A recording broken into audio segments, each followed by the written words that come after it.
A lot of people I've seen in VR using standalone Quest headsets are looking to get into PCVR, but don't have the money for big bulky wire setups or the extremely pricey, good quality pairing cables that you need for PCVR. But what if I told you there was a better, cheaper option that was available to everyone with a PC and Quest headsets?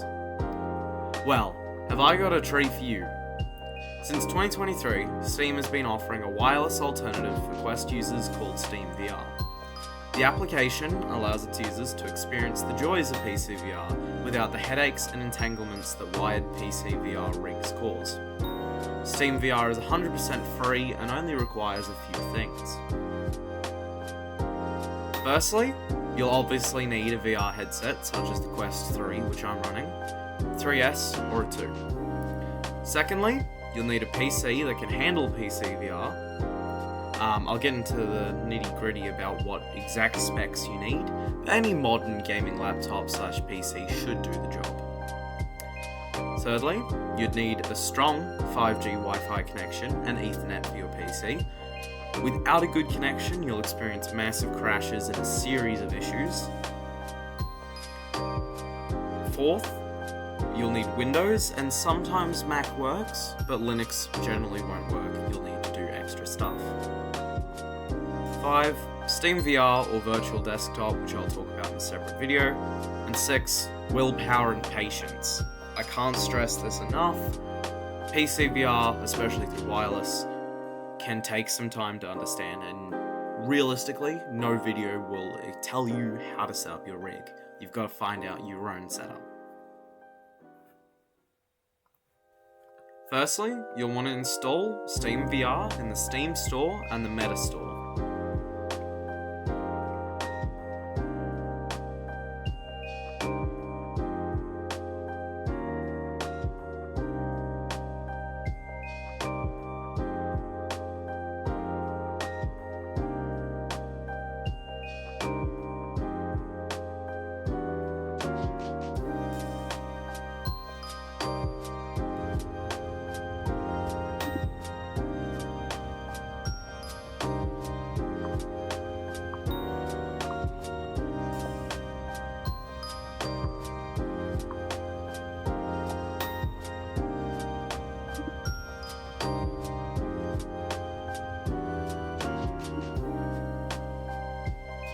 Step 2 of the process is connecting your PC and your headset. First, you'll open up Steam Link, go to Other Computer or Add Computer, and then you'll get a code. Then go to your PC, Steam, Settings, Remote Play, should be down the bottom. And then there should be a place where you can press Pair Steam Link, and then you want to add that code. Hopefully, SteamVR should open and you should see connection, and then you'll be able to connect your headset and your PC.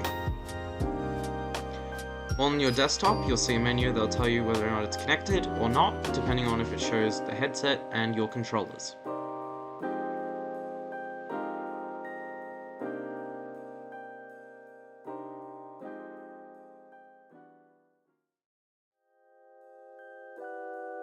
In general, you have the refresh rate, the render resolution, your notifications, and SteamVR always on top, which means that window will always be at the top of whatever you're looking at. Always keep your resolution around what your headset's resolution is. Play area is like your barrier. Generally you can have that off or just forget about it. Controllers, use it to test and manage your controllers and tracking. Video, expansion of the video tab. Audio allows you to customize your audio devices. Startup and shutdown allows you to change overlay apps and do a bunch of on and off custom stuff. Here you can see that I have Amethyst, OpenVR, and OpenVR advanced settings.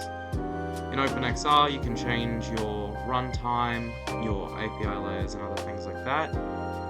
The virtual desktop tab is what you need for virtual desktop, and Steam Link shows that the different things like target bandwidth and encoded video size and things like that.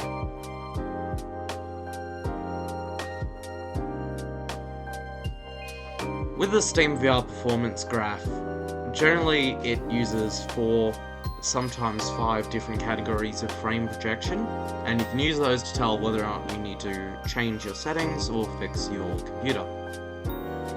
Green generally means good frames that are projecting properly, no need to fix. Doesn't necessarily matter the delay on them, as long as you're happy with what it looks like, you can use those.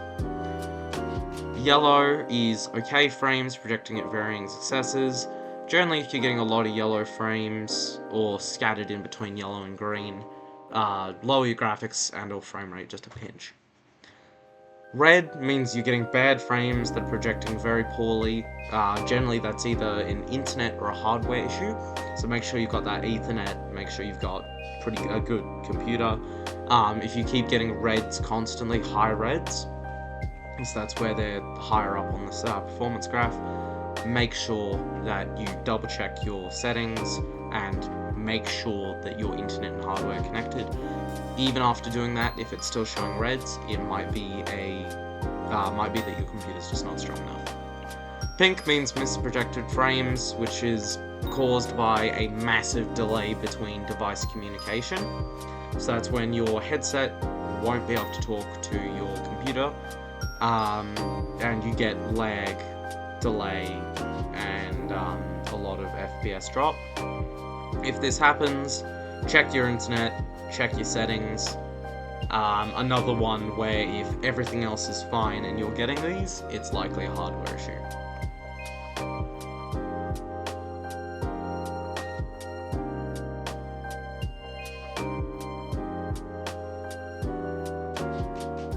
A quick disclaimer, make sure you are always using Ethernet and if possible 5G, and make sure you're close to the router for 5G. Ethernet goes into your PC, and then use 5G internet on your headset to make sure that there's always a good connection.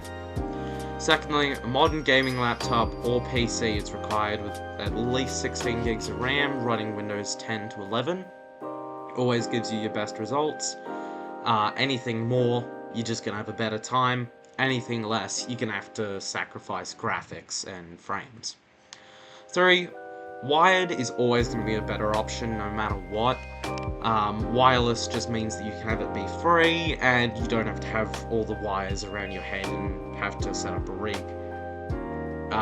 Generally, if you have the money and if you have the time and the space, go with wired and get it yourself a PCVR headset. If not, stick with this guide, use wireless.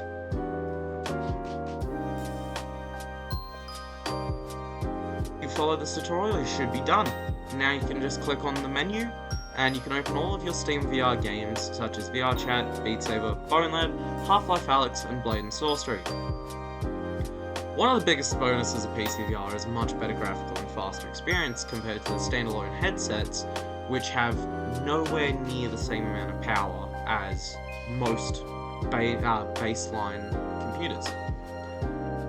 Having the extra RAM and GPU and all of this allows you to play way bigger games, do way more things, and with SteamVR you can also get add-ons, so you can use things like OVR, full body tracking, things like that, and you can really get to hone in and immerse into the world of VR. I hope this video has found you useful. If you wouldn't mind liking and subscribing, I'll catch you guys later.